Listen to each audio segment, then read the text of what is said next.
all, and welcome to The Big Story, a daily news show where we talk about the hottest topics of today right in the heart of the newsroom.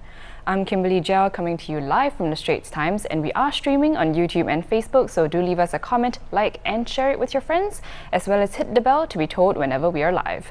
I'll be joined by a couple of my newsroom colleagues today to discuss what got you talking today. My first story: the Straits Times had an exclusive look at how ICA officers are trained to spot fake passports at immigration checkpoints.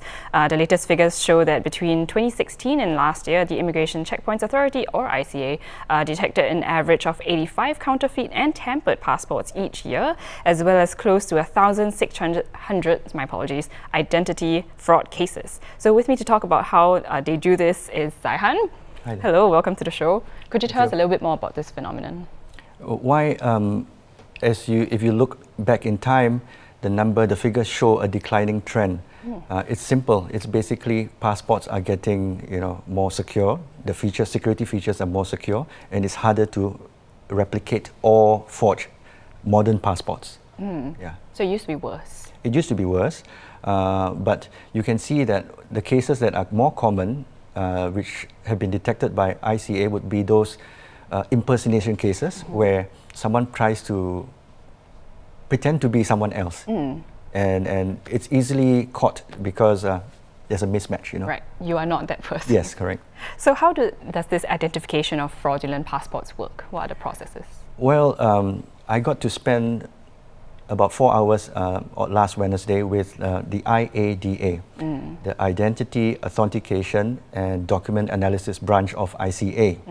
These guys train our local officers, ICA officers, to spot for little discrepancies. These are what you call level 1, level 2, level 3 security features, where sometimes level 1 security features, you don't have to use any tools to look at, the security markings, but at level 2, maybe you need a UV light to see whether, it's glowing. Yes, this should be a legit piece of passport here, yeah?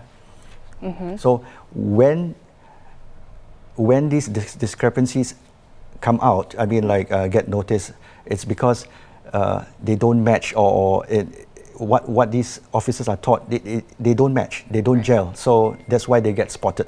Oh, so actually off camera you mentioned this white room, black room thing. Yes. Could you tell us a bit more about that? This is very interesting. White room, black room. The white room, it indicates that ICA has this authentic room where they display the latest security features in the market, available in the market. At the same time, they also tell you what to look out for in those security features. I see. The black room, now this is a bit covert. It's also known as the forgery layer, where the various techniques to forge passports, and 6 of the case exhibits have been put on display. So they show a side-by-side comparison, what's fake, what's genuine. And of course, we can't photograph it because it's current and real, but some of the things that we learned that they forge with are simple, like, magic markers to make security fibers glow, or even metallic ink, and of course your pen knife. So when you cut pictures, a quick thinking officer can tell that these are cut marks that subtle, but these are the things that they look out for. But it's harder to replicate now, given that most passports are going the polycarbonate way.